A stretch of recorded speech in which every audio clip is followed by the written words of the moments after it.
여러분 안녕하세요 and welcome back to K-Learn Korean Language Training, your quality affordable Korean language training since 2016.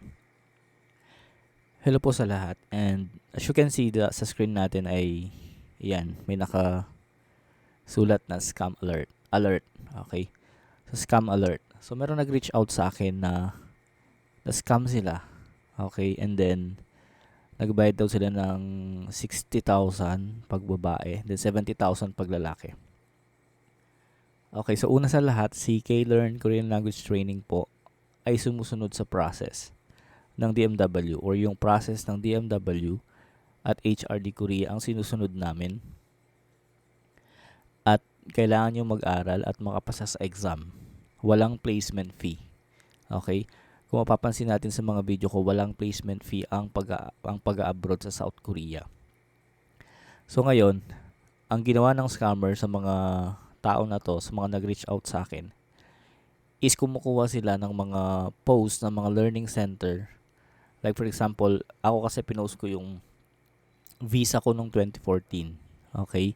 So yung visa ko nung 2014, kinuha na scammer, inedit niya. So yun yung i-discuss natin ngayon about sa scam. Okay, so si K-Learn ay hindi po nanghihingi ng placement fee. Okay? Yung pag-aaral at assistance po ang binabayaran nyo sa amin. At hindi po kami ang nagpapaalis, kami yung guide. So si DMW po ang pinaka-agency natin. Okay? So tignan natin yung unang picture dito. So ito yung original passport ko na natatakan ng Korean Embassy noong 2014. Okay? Check natin yung date 2014, October 27. Okay? And then, up to 2015, ayan siya, January 27. And then 3 years yung visa niya. Okay? So, andyan yung pangalan ko. And then, ayan yung remarks. Yan, single PH. So, ito po yung pinaka-tatak mismo ng Korean Embassy. So, ngayon ang ginawa ni scammer is, pinost ko to, di ba? Kasi may business nga ako na K-Learn Korean Language Training. So, pinost ko to and then, nilagyan ko siya ng logo. So, ngayon ang ginawa ni scammer, eto siya. Ito po yung edited passport na kinuha ni scammer. Ayan, andyan pa yung logo. 'Di ba? Hindi sila nagduda na parang, 'di ba? Parang peke yata 'to. So ayan, pangalan ko nandyan and then pinalitan na yata 'to kasi E9. Tingnan natin. Ito pa din. Okay, so E9-1. And then 300 days. Ayan, 300 days and dito naman is 3 years. Okay? And then pinalitan yung date ng 2023. Ayan. So, last year daw sila na-scam. So, inedit to ni scammer. Ayan. Ginawa niyang 2023 yung date. 'Di ba? Ayan. Pero yung original passport ko or visa ko is 2014 pa po yun. 'Di ba? So, imagine, may logo na siya. May ano na siya. Nakuha pa niyang i-edit. 'Di ba? Ganun po kahalang yung kaluluwa ng mga scammer. Kasi, sila na po yung talagang gagawin nila lahat para makascam sila. Okay, so niligyan ko na nga ng logo para hindi siya basta-basta maano, 'di ba? So dinamay niya pa yung business ko. Ayan, K-Learn, 'di ba? And then based dun sa conversation na sinend sa akin, ako yung napaalis nila. Okay? Sabi niya is 10 months daw ang binigay kay Gerard, ganun. Ibig sabihin, kinuha nila tong ano na to, itong post ko na to sa Facebook para ibigay dun sa mga na-scam nila na nakaalis na ako galing sa kanila. So mag-ingat po tayo mga kababayan kasi marami po talagang mga scammer ngayon na halangang kaluluwa na talagang pera ang kailangan nila sa inyo. Sa pagkukureya po is wala pong placement fee. Okay? Wala pong placement fee. Hindi nyo po kailangan magbayad ng placement fee. Ang gagastusin nyo lang po is yung pamasahe nyo pagpaalis na kayo. Lahat ng magpa-process ng papers, visa, ticket, sa DMW po yan lahat. Okay? How come magbibigay ka ng 60,000? hindi mo pa na-meet yung person, 'di ba? So ingat po kayo.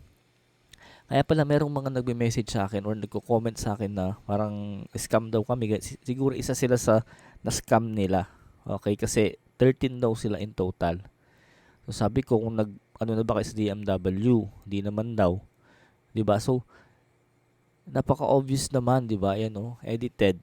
Tapos ngayon lang sila nag-reach out sa akin ngayong 1 year na, 'di ba? Sabi ko dapat nung last year pa lang bago kayo magbayad, nag-reach out na kayo para nasigurado nyo na. Eh kaso daw, kilala daw yata ng kamag-anak. Okay? So guys, apakalaking pera na 60,000 at 70,000 para kunin nila sa inyo. 'Di ba? Utangin mo pa 'yun. Tapos mawawala lang na parang bula. So yung pagkukureya po, again, hindi po siya nangangailangan ng placement fee. Wala po siyang placement fee. Dumaan po tayo sa tamang process. Mag-aral po tayo, mag-review, mag-exam. Pag pumasa ka sa exam, makakaalis ka. Wala pong mga private agency na magsasabing sila na magpapaalis, sila na bahala. Wala po. So si DMW or dating POVA, sila lang po ang tanging nagpa-process ng mga papers. So pakiusap po pag may mga nakita kayo na mga gumagamit pa ng aking lumang passport actually. Paki-report po kagad to sa DMW or paki-message po sa amin kasi hindi rin namin maano, 'di ba? Maatim na gagamitin to sa akin to. Lilinisin ko talaga yung pangalan ko. 'Di ba? So I've been with this business for 8 years. Siguro nakita nila sikat si K-Learn, 'di ba? So maraming mga views, maraming mga 'di ba? Engagement sa Facebook, kaya siguro kinuha nila to, inedit nila, yun pa yung ginamit nila. Okay, so I feel so sad talaga doon sa mga na-scam nila kasi ito pang lumang passport ko ang ginamit, di ba, para maka-scam pa sila. I feel sorry po talaga, pero again, K-Learn at ako, Gerard De Leon Santos, is not involved to any of them. Okay, kung sino man ang na-scam nila, hindi po kami related sa kanila. Okay? Kasi po, in fact hanggang ngayon nandito pa rin kami nag-a-assist ng mga gusto magtrabaho sa South Korea yung sa tamang process. Okay? So kinuha man nila to, siguro kasalanan na nila yon kasi ayan, nilagyan ko na nga ng logo, di ba? Tas edited. Oh. Kaya mag-ingat po tayo, doble ingat. Hindi lang po doble, million ingat po tayo. Kasi matunog po at sikat ang Korea. Kaya marami po ang mga scammer dyan. So kung sino man po ang baka mag-message sa inyo ulit at makita nyong ginagamit tong aking passport, paki-message po kagad ang DMW or kami po para ma-forward namin sa DMW. So again, K-Learn is not involved to any act of scam. Kasi yung tamang process po ang inaano namin dito, ang pinaprocess namin dito. Mag-aaral kayo, kailangan nyo makapasa sa exam. Wala pong shortcut sa pagtatrabaho sa South Korea. Kailangan nyo po talagang mag-aral, maipasa yung exam. Wala pong placement fee. So ayun, so yung video na to is nakakasad kasi 'di ba, ginamit pa yung lumang passport ko. And then wala akong kaalam-alam na ayun, may mga na-scam na sila. So hanggang dito na lang tong video na to. Sana paki-save nyo, paki-share nyo itong video na to para makarating sa mga hinayupak na scammer na yan na walang takot sa Diyos. So si God na po yung bahala sa kanila. Maraming salamat sa panonood ng video. Once again, this is Gerard from K-Learn Korean Language Training. Your quality affordable Korean language training since 2016. Ingat po kayong lahat at suriin po nating mabuti yung mga nagme-message sa atin at mga sinesend na picture, especially pag mga visa. Maraming salamat po at ingat kayo lahat. Bye.